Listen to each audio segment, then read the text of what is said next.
जय हिंद दोस्तों, स्वागत है आज के इस नई वीडियो में। दोस्तों आखिरकार झारखंड सरकार अंतर्गत सभी जिले में ब्लॉक लेवल का पोस्ट को लेकर के भर्ती नोटिफिकेशन जारी कर दिया गया। दोस्तों ब्लॉक लेवल का पोस्ट होने वाला है और पोस्ट भी काफ़ी मज़ेदार होने वाला है दोस्तों, प्रखंड समन्वयक का। ठीक है, यहाँ पे टोटल 11 पदों का अभी हम जिक्र करने वाले हैं। बाकी आगे देखेंगे कि कौन कौन से जिले की तरफ से इस वैकेंसी नोटिफिकेशन को जारी किया गया है। वहीं पर कंप्यूटर ऑपरेटर का भी वैकेंसी निकाला गया है टोटल 21 पदों पर, जिसका आवेदन दोस्तों शुरू हो चुका है। योग्यता भी काफ़ी कम, इंटर पास रखा गया है, ग्रेजुएशन पास रखा गया है। सीधी भर्ती होने वाली है जिसका आवेदन शुरू हो चुका है दोस्तों। साथ ही इसका जो अप्लाई करने का जो लास्ट डेट है दोस्तों, काफी कम समय रखा गया है, तो हमें जल्द से जल्द अप्लाई करना है। उससे पहले आइए देख लेते हैं इसके कंप्लीट ऑफिशियल नोटिफिकेशन को। दोस्तों इस तरह का ऑफिशियल नोटिफिकेशन झारखंड के अलग अलग जिले की तरफ से रिलीज किया गया है। ठीक है, बट ये जो पद है, योग्यताएं हैं, सारा चीज सेम रखा गया है। तो हम शुरू करते हैं सिर्फ एक जिला को लेकर के, धनबाद जिले को लेकर के। ठीक है, धनबाद जिले में जो पद निकाले गए हैं, ऐसे ही पद बाकी जिले में भी निकाले गए हैं। योग्यता, सैलरी, सिलेक्शन प्रोसेस, सारा चीज सेम रखा गया है। तो हम बात करेंगे दोस्तों सिर्फ धनबाद जिला का, ये एक एग्जाम्पल के तौर पर अभी हम मान रहे हैं। ठीक है, जिसमें कहा जा रहा है कि प्रधान सचिव यानी कि झारखंड सरकार की तरफ से निर्देश दिया गया है सभी जिले के डीसी को, डीडीसी को, ठीक है, कि प्रधानमंत्री आवास योजना ग्रामीण अंतर्गत गठित पीएमयू के तहत स्वीकृत पदों के विरुद्ध प्रखंड समन्वयक एवं लेखापाल सह कंप्यूटर ऑपरेटर प्रखंड एवं जिला स्तर के रिक्त पदों पर नियुक्ति हेतु इच्छुक अभ्यर्थियों से आवेदन आमंत्रित की जाती है। अब यहाँ पे कोटिवार पदवार जो रिक्तियां हैं उसको आप देख लो। जिला स्तर का भी यहाँ पे पद निकाले गए हैं दोस्तों, बट बाकी जिले में क्या किया है कि ब्लॉक लेवल का ही पद अब निकाले गए हैं। ठीक है, क्योंकि वहाँ पे जिला लेवल का हो सकता है कि पद रिक्त नहीं है, तो यहाँ पे जिला और ब्लॉक दोनों लेवल का है। तो बात करते हैं इस नोटिफिकेशन में, जैसे कि जिला लेवल का यहाँ पे प्रशिक्षण समन्वयक का है और लेखापाल से कंप्यूटर ऑपरेटर का है। ये है आपका डिस्ट्रिक्ट लेवल का। ये दोनों पद दोस्तों अनारक्षित से है, यानी कि कोई भी अप्लाई कर सकता है। ठीक है, अगर आप एक भारतीय नागरिक हैं तो आप अप्लाई कर सकते हैं। एक एक पद निकाले गए हैं। वहीं पे प्रशिक्षण समन्वयक का सैलरी पे बात करेंगे तो 35,000 रुपये रखा गया है पर मंथ, और लेखापाल से कंप्यूटर ऑपरेटर का यहाँ पे 15,000 दिया गया जिला लेवल का। ठीक है, अब आइए बात कर लेते हैं ब्लॉक लेवल में जो यहाँ पे पद निकाले गए हैं, वो है प्रखंड समन्वयक का, ब्लॉक कोऑर्डिनेटर का। ठीक है, इसमें देखो टोटल 3 पद हैं, 2 अनारक्षित है, कोई भी अप्लाई कर सकता है, और एक जो है BC2 के लिए रिजर्व है। ठीक है, सैलरी इसमें आपको मिल जाएगा 18,000 रुपये।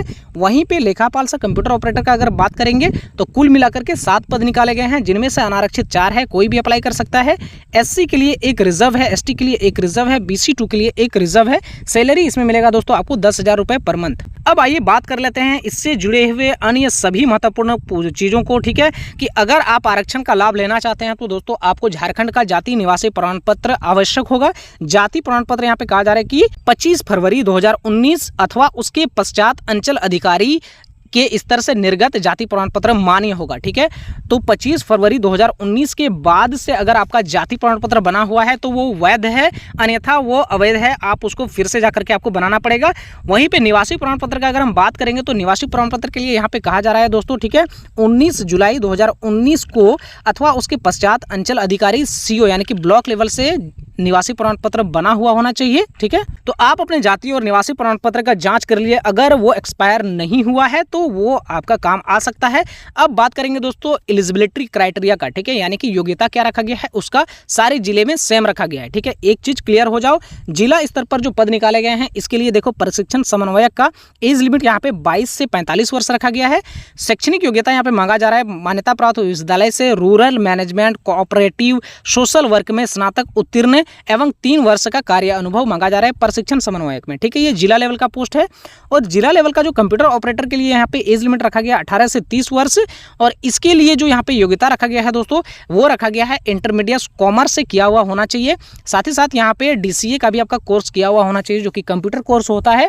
DCA, ADCA, PGDCA, ये सारा का सारा कंप्यूटर कोर्स होता है। इनमें से अगर कोई भी आपका किया हुआ है तो आप इस पोस्ट के लिए एलिजिबल हैं, अप्लाई कर सकते हैं। साथ ही साथ यहाँ पे 1 साल का वर्क एक्सपीरियंस भी मांगा जा रहा है, टाइपिंग या फिर ऑपरेटर से रिलेटेड अगर आप कभी भी काम किए हो। हिंदी इंग्लिश टाइपिंग आपका अच्छा आना चाहिए बस। अब यहाँ पे ब्लॉक लेवल के पद के लिए जो क्वालिफिकेशन रखा गया है उसको भी देख लेते हैं। ठीक है, प्रखंड समन्वयक का यहाँ पे 22 से 45 साल एज लिमिट चाहिए होगा, और इसके लिए जो क्वालिफिकेशन रखा गया है दोस्तों सेम प्रशिक्षण समन्वयक के जैसा ही रखा गया है, बट इसमें ग्रेजुएट वाले भी अप्लाई कर सकते हैं। ठीक है, जैसे कि यहाँ पे देख सकते हो, रूरल मैनेजमेंट से या फिर कोऑपरेटिव से या मैनेजमेंट सोशल वर्क में स्नातक उत्तीर्ण कहा जा रहा है।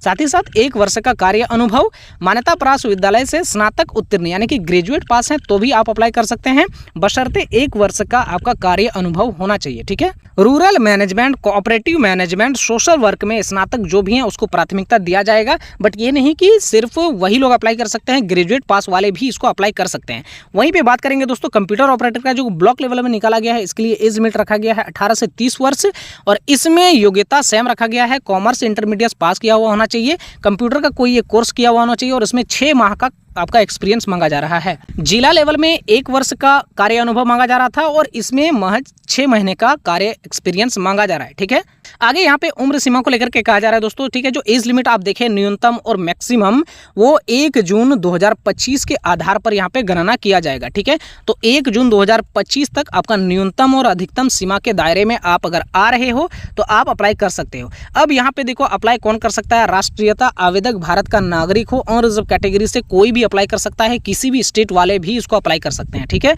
अब यहाँ पे मेगा सूची किस तरह से तैयार किया जाएगा उसके बारे में दिया गया है, जिसमें कहा जा रहा है दोस्तों कि सभी पदों के लिए खुला विज्ञापन के माध्यम से आवेदन आमंत्रित किए जाएंगे। प्राप्त आवेदन पत्रों की संख्या अत्यधिक होने की स्थिति में शॉर्टलिस्ट यानी कि मेरिट जो लिस्ट होगा उससे जस्ट पहले एक प्रारंभिक मेगा सूची तैयार किया जाएगा, शॉर्टलिस्ट किया जाएगा। उसमें जो योग्य पाए जाएंगे उन्हीं लोगों को यहाँ पे अगले चयन प्रक्रिया में बुलाया जाएगा। 2 नंबर में कहा जा रहा है कि सभी श्रेणी के पदों की रिक्तियों के विरुद्ध 10 गुना अभ्यर्थियों को दक्षता जांच हेतु आमंत्रित किया जाएगा। ठीक है, यानी कि 10 गुना आप देख सकते हो, अगर 2 रिक्त पद हैं तो इसका 10 गुना यानी कि 20 लोगों को चयन प्रक्रिया के लिए बुलाया जाएगा। ठीक है, दक्षता जांच के लिए। अब यहाँ पे 3 नंबर में कहा जा रहा है कि दक्षता जांच में कंप्यूटर ज्ञान हेतु टेस्ट देना अनिवार्य होगा, जो आप कंप्यूटर ऑपरेटर का अप्लाई कर रहे हो उसके लिए। दोस्तों बात करेंगे मूल्यांकन या चयन प्रक्रिया आपका किस टाइप से होने वाला है। ठीक है, तो आवेदक का मूल्यांकन यहाँ पे 100 अंकों के आधार पर किया जाएगा, जो कि इस तरह से विभाजित होगा। अनिवार्य शैक्षणिक योग्यता अगर आप देते हैं, जैसे कि कंप्यूटर ऑपरेटर के लिए कॉमर्स से इंटरमीडिएट किया हुआ होना चाहिए, अगर आपका है तो आपको 50 अंक मिल जाएंगे। वहीं पर ब्लॉक कोऑर्डिनेटर के लिए न्यूनतम और अनिवार्य योग्यता था ग्रेजुएट पास, अगर आप हैं तो आपको 50 अंक मिल जाएंगे। वांछित अनुभव जो एक्सपीरियंस का बात कर रहा था, अगर आपके पास एक्सपीरियंस रहेगा तो आपको 20 अंक उससे मिल जाएगा।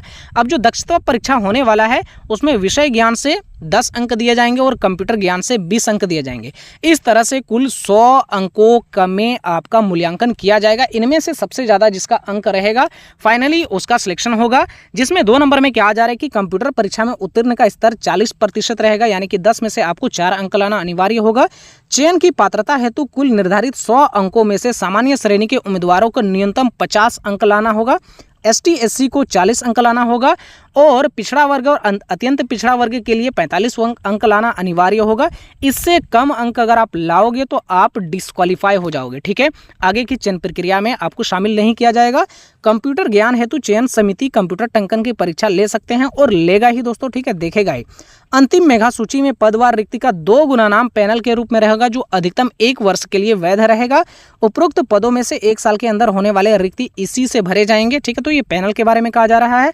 अब बात करेंगे दोस्तों कि ऑनलाइन आवेदन हमें किस टाइप से करना रहेगा। ये जो ऑनलाइन आवेदन होगा पूरी तरह से ऑनलाइन होने वाला है। ठीक है, तो इच्छुक उम्मीदवारों को यहाँ पे कहा जा रहा है, इसका जो ऑफिशियल वेबसाइट है apply.rrd.jharkhand.gov.in, इसमें जाकर के आपको अप्लाई करना रहेगा, जो कि 29 जुलाई से ये आवेदन शुरू होगा दोस्तों और 14 अगस्त तक चलेगा।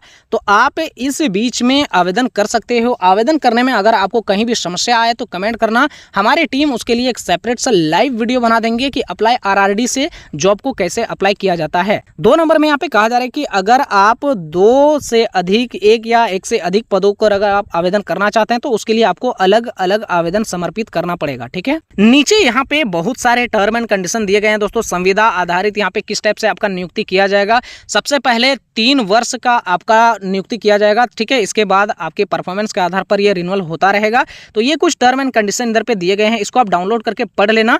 मैं ये जो PDF है और बाकी जिले का भी PDF हम टेलीग्राम चैनल पे डाल देंगे दोस्तों। टेलीग्राम चैनल का लिंक वीडियो का डिस्क्रिप्शन में मिल जाएगा, वहां से क्लिक करके हमारे टेलीग्राम चैनल जरूर से जरूर ज्वाइन कर लेना। वहीं पे आपको हर तरह के वैकेंसी नोटिफिकेशन PDF मिल जाएंगे।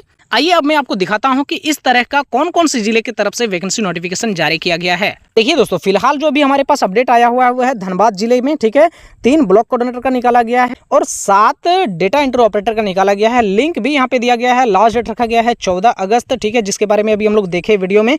इसके बाद है यहाँ पे गुमला जिला की तरफ से निकाला गया है, 3 निकाला गया है ब्लॉक कोऑर्डिनेटर का, 5 निकाला गया है कंप्यूटर ऑपरेटर का, ठीक है। इसका लास्ट डेट है दोस्तों 31 जुलाई 2025। इससे पहले आपको इस वैकेंसीज को अप्लाई करना है। सारा प्रोसेस सेम रहेगा दोस्तों, जो आपको वीडियो में ऑलरेडी बता दिया गया है, ठीक है।